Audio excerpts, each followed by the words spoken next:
welcome to episode 62 of Sidekick Mastermind. Now, what is the best tool for the job in order to meet my own needs, but also while serving my customer? Now, this is something that every business owner should be asking themselves. How do we meet the needs of our customers? How do we meet more needs? Well, we've got to look to our definite purpose, our definite aim, and stay in alignment with that. But we also have to pay the bills. We have to work to solve problems. We have to work to serve others. Um, we have to understand that, yes, we have our own responsibilities, but so do our customers. So it's a balancing act. And we have to give value and then recapture some of that value that we're giving. And if we can't recapture enough value, then we go out of business. So it's a very delicate balancing act. And right now I'm making some major shifts. I mean, my wife and I are moving up to Manistee. And the original plan was in summer, and now it's winter, and there's going to be more obstacles. But all that means is we use different tools for the job. Now, last year we learned a lot of things about winter. And this year, we're going to be slightly more prepared. We've got slightly more time. We're in a lot better position right now than we were a year ago. But it's really interesting because it's weird what we hold on to. And we've got to be able to let go of the things that we hold on to in our own life to be able to serve our customers. And if we can't do that, then we need to step back so that our customers can pay someone else. Like, that's the thing. If we cannot provide a service, we should not be charging. And that's kind of what I had to do. It's that I had to fix my mind with some certain things in order to move forward for everyone. And the best tool for the job in order to meet your own needs and the needs of your customers is to better yourself. And that's what I've been doing. Self-development is an extraordinary tool. I've started these podcasts as a way to share my knowledge, but also to strengthen my knowledge and also to strengthen my communication skills. It's a number of things that I've been working on. And now I sit here and I'm excited for the future. I'm scared, I'm nervous, but I'm excited because we've got a lot ahead of us. We've got a lot of challenges and struggles, and we've got to meet our own needs. But the big thing is serving others. And that's what we're going to be able to do up there. We're going to see, I wanted to set out for the 6 months, the second half of 2019, to raise funding, to get my message out there, to, like I said, strengthen my communication skills, get to where I needed to be able to emotionally handle things. And I knew that if I just kept stressing to push forward, it wasn't going to work. So I had to step back.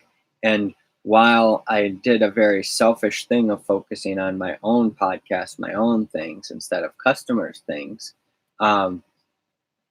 the reasoning is that the customers didn't have the financing in order to move the needle forward, and I couldn't provide the service with the funding available. And I was trying, and I've been trying for almost a year now, and we've made great progress. But then I realized, okay, I'm not quite in the position I need to be in. So now I'm getting in that final position. While stepping back, I also set my client on a path to being more resourceful. And sometimes the best tool for the job is resourcefulness. And that's what I've really been finding is I'm setting people up, and while I may not be reaping the reward that I want, I see the reward in those that I've been working to help. And I've been seeing it in multiple people. And they're doing more, they're creating more content, they're getting in the habit of it. And when they don't post, it's like people are waiting for it. People are wanting it. The best tool for the job in serving needs is to be able to market the right way that you attract the right customers so that you are working with the people that are going to be long term. Where I may say, look, don't pay me right now because I can't provide the service that you need right now. That doesn't mean that we won't work together more in the future. It's just that I've got a responsibility to my client. And clients have the responsibility to um, the place that they have hired. And they have to, it's a two-way street, because in a business to business relationship, if the customer both aligned properly, then there's going to be problems. One example is there's a major um, problem between me and Comcast. And I legitimately, my wife and I have been looking for a place to move for 2 months. We've spent thousands of dollars more than anticipated just so that we could stay at in this area, and we couldn't find the right place.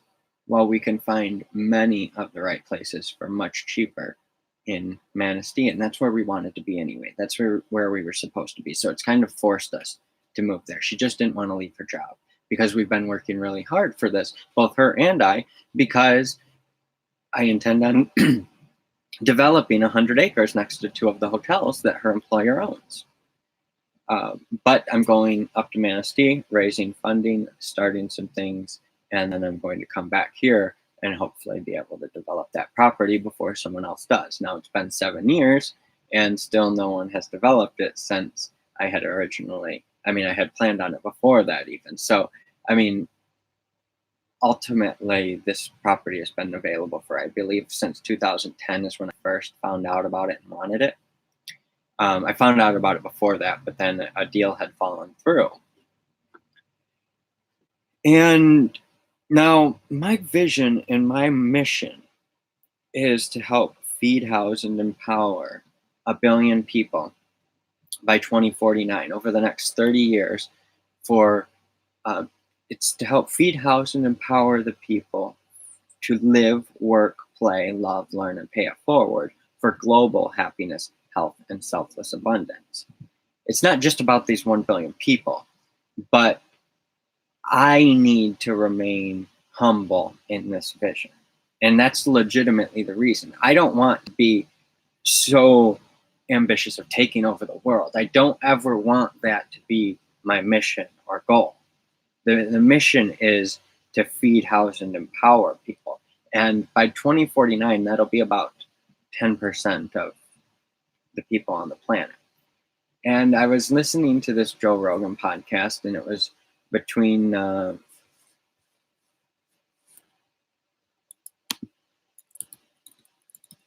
Penn Jillette. And I've liked him since, it's funny because I've liked him since I've seen him on The Apprentice. Because I loved The Apprentice. The Apprentice was a great show.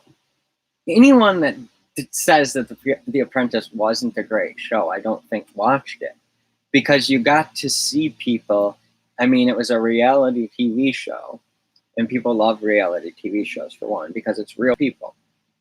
But it was different than anything else out there. People love the thought of making it big and to be able to work hard and prove yourself with results and compete. And that was the ultimate, not quite the ultimate competition, but it was a pretty interesting competition. And it really brought sides of people out that had not previously been brought out in the public's eye quite like that. Celebrities with Celebrity Apprentice. But anyway, That's what he was talking about. He was talking about seeing a different side. I mean, seeing a side of Trump and not seeing other sides of him at all.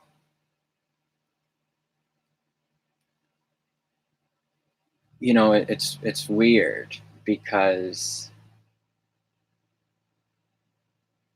we all have our own unique place in this world. We really do. And that's why I feel like me doing these no one can compete against me with this mission because, okay, so my point is Penn said that it's either one ourselves or all 7.7 billion or all of the 100, however many billions people that ever lived.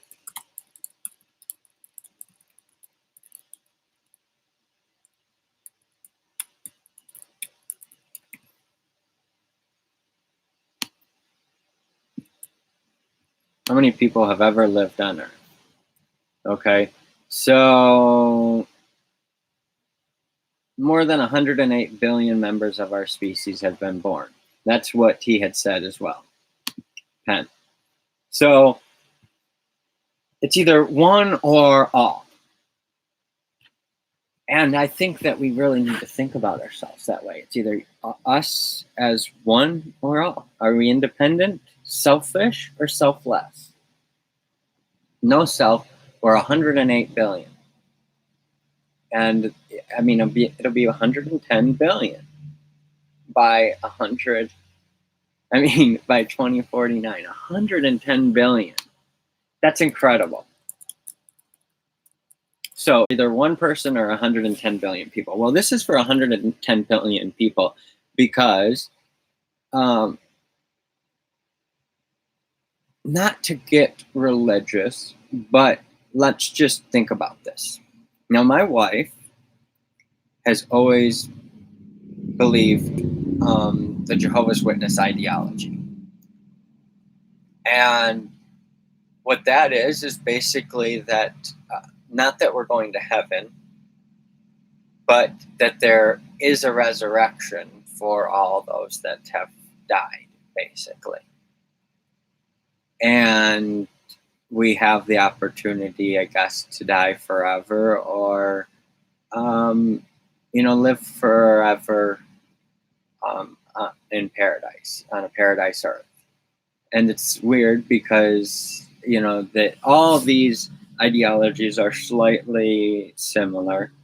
You can call it heaven or a resurrection or whatever. But the point is that if we go to heaven or if we're resurrected, ultimately there could be potentially 110 billion people over the next 30 years. And let's assume that they all were just back resurrected on this planet. Well, we would need to help feed, house, and empower those people to live, work, play, love, learn, and pay it forward for global happiness, health, and selfless abundance. So my goal is 1% of all those. It's a little over 1%, but at 2049, if we're just thinking in reality, it'll be 10% of the population. Just over 1% of all, 1.1% that have ever lived. That's a huge, ambitious goal. That takes a lot of ego to think that I could possibly do such a thing. And I can't, definitely. I most definitely can't.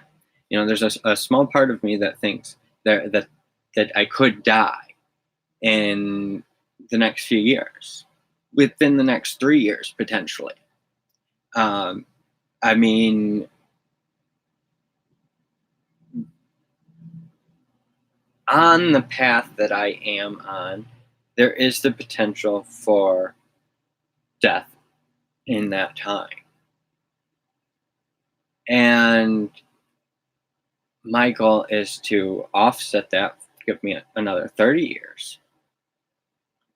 But more so than offset it, it's to make a reason, a why to live each day. I can wake up each day and I can say, all right, I'm going to go to work. to make enough money to pay the bills. Okay. Between my wife and I, we could make very decent money if we both worked full time and we could live comfortably. The problem is that it doesn't drive me because it's achievable and there are so many people that need help. Even with that, even with the- if- even with that, I wouldn't be showing others what I want them to be empowered to do. Because by 2049, we're not going to have the same jobs that we have now. So if you're spending 8 hours a day doing a job where you're not learning and you're not growing and you're not following your curiosity, if you're just living and working and barely playing and trying to love as much as you can, not learning, not paying it forward, well, you're gonna struggle a lot just with your own mental happiness, but you're gonna struggle in your personal relationships, you're gonna struggle in everything.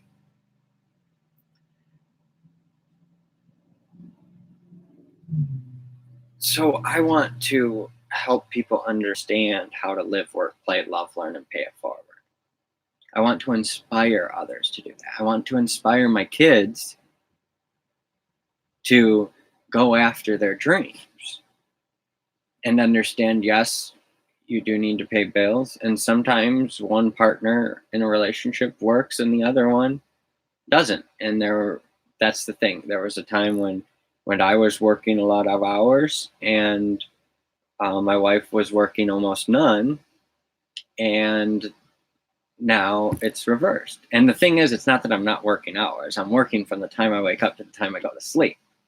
It's just that I don't have the income yet because I'm not into that vein of vibration, I guess. And I don't mean to get into the metaphysical, but I haven't quite gotten to that tipping point where people really know what I'm doing and have that investment. It's taken me a lot of time to get to the point where I had the self-confidence. I had the ego, but I didn't have the self-confidence.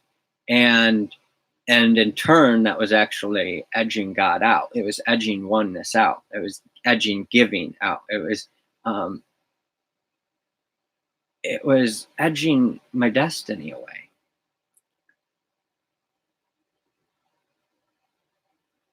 And so there's got to be that self-confidence, but then that outside reliance on faith, luck, whatever you want to call it. But you've got to have that faith in something, whether you have faith in God or luck, it's faith in something. And if you don't, then you're going to be unhappy. And there are so many people that are unhappy. Now, what is the best tool for the job? Now, I said self-development, personal development. That's truly the best tool for the job in life. Because if we constantly develop ourselves, I'm not saying to devote all your time to your weaknesses. You should develop your strengths and then find other ways to offset those weaknesses. There are some things that you really do need to work on. If you have a bad attitude, well, that's the thing with personal development. The Law of Success by Napoleon Hill. Napoleon Hill's work really has created a great way to learn these principles. You can study it yourself. You can study it with others. You can mastermind and you can learn, oh my gosh, this mastermind exploded and it was right here in front of me.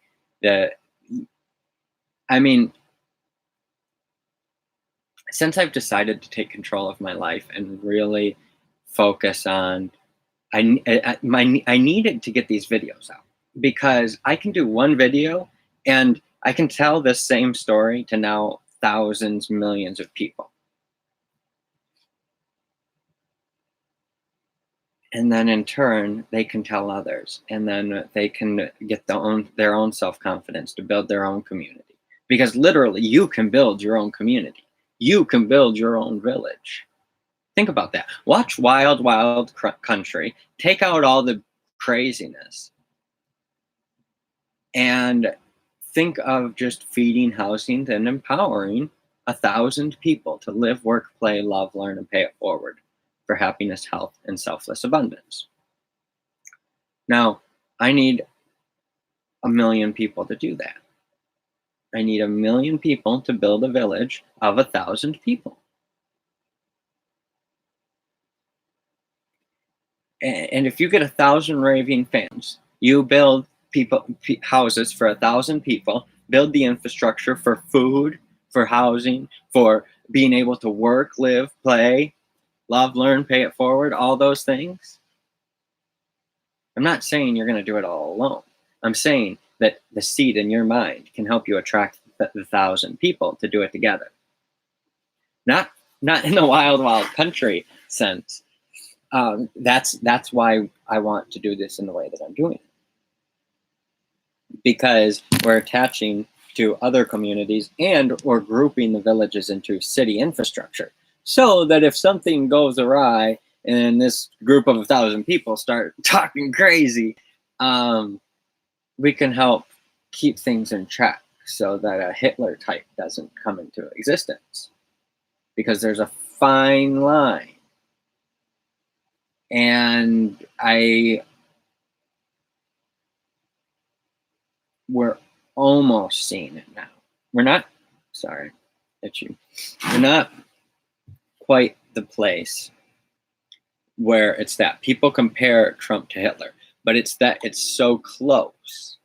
It's that it's not Trump that's that person. But if we're not careful, he could be. He's not careful. This is a collective of our country. It's not just him. The people made Hitler. It wasn't just the one guy doing it all. He probably, I don't know, I haven't looked into the history of it, but I don't know that he ever killed anyone himself. Maybe he did, maybe he didn't. But he got a lot of other people to kill people for him. We've got to stay away from that kind of thing. And right now, we are already doing it just in an animalistic way of killing each other in the streets. And we're killing ourselves.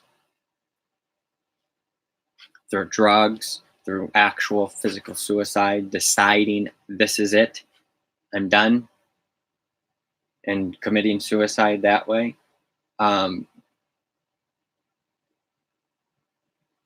The suicide by cops, all these things out there. When really adding up the numbers, it really shows what's happened to society.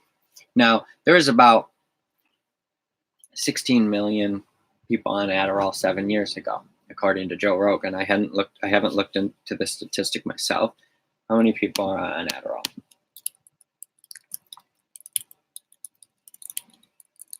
Adderall prescriptions 2019.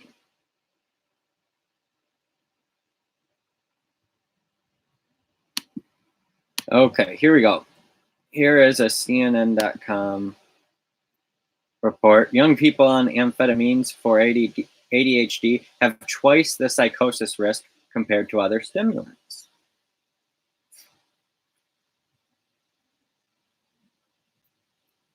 Interesting. This is CNN.com. Now, using 2 national insurance claim databases, the authors followed 221,486 teens and young adults ages 13 to 25 who were prescribed it. Okay, this was between a 10-year period. And then, yes, it's because of the surge of dopamine.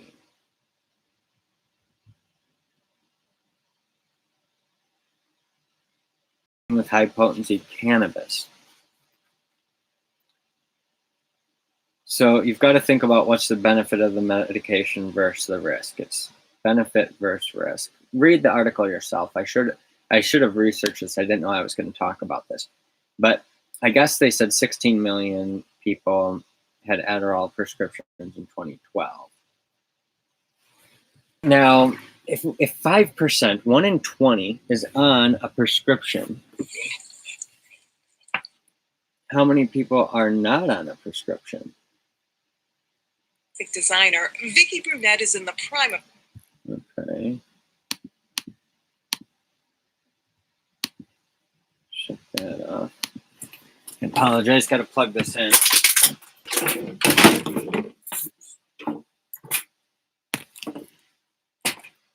This is what happens when you're not quite prepared.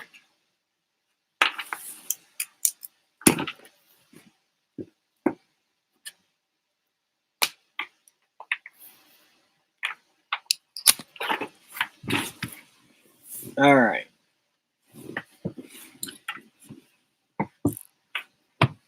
I think I'm going to end this episode, but I want to end it with these drugs, these addictions, these ways of living that we've got wrapped up in. All stems from not living, working, playing, loving, learning, and paying it forward. It comes from not having that. That is the balance. Those are the human needs. I have done the research for over a decade. This is taken decades and compressed them from many people that have done research for decades, and I've compressed it and I've developed this, and I'm using it now to test these things. So the Sidekick Mastermind, it's taking 10 businesses and it's really testing this out. I can build websites. So I'm providing websites, I'm providing tech services. No matter what, I'm going to provide $2,500 in value. But my vision and mission with this is to provide much more than that. So I'm doing the Sidekick Mastermind. I'm doing the Sidekick Mastermind show, which is this. And then I'm doing 6 other shows. Aside from that, I'm building Happy Hero Studios. So the goal is to get sales of those so that I can start the transition into building the spaces. I need that transition period. Whereas the studios, I've already got everything I need in place to build those out. I just don't have everything in place to start mass manufacturing the things that I want to do. So it's step by step, step by step. I start with this, I'm putting the information out, it's going to get people thinking, and then at the right times, the investors are going to come at the right time, the customers are going to come at the right time, all the things are going to come together. The partners, the customers, the employees, and the investors, all of them, all of us together. And we're going to build communities for today and the future. We need to help feed, house, and empower a billion people. Are over a halfers. It's not including the people couch surfing, all that. We have over 70 million displaced people and refugees around the world. We have over 2.5 billion people without proper toilets and sanitation. So together, there's going to be another 2 billion people over the next 30 years. So I'm not going to be able, our organization isn't going to be able to feed, house, and empower everyone that needs it. But hopefully we inspire others to group together and just keep building and building and building and compete against me. If you don't like me, compete against me. But if you do align with me, join me to help on this mission. Check out sidekickmastermind.com. Also check out inspirelansing.com. Sidekickmastermind.com is just the site for this podcast, and it's also kind of a little bit of a sales page. But inspirelansing.com actually shows kind of a more in-depth picture of the vision. And there's videos on happyherostudio.com. So there's a video on inspirelansing.com that I had worked on in 2012. So I've just been, when that failed, I knew that I had to go back to the drawing board and make sure that the next time I really went forward, I didn't fail. And now you can see that I've got hundreds of videos, podcasts out there, on 7 different topics. And it's to really build this out, to really build this whole thing out. Thank you. I appreciate you. sidekickmastermind.com or inspirelansing.com, or both. Thanks. Have a great day.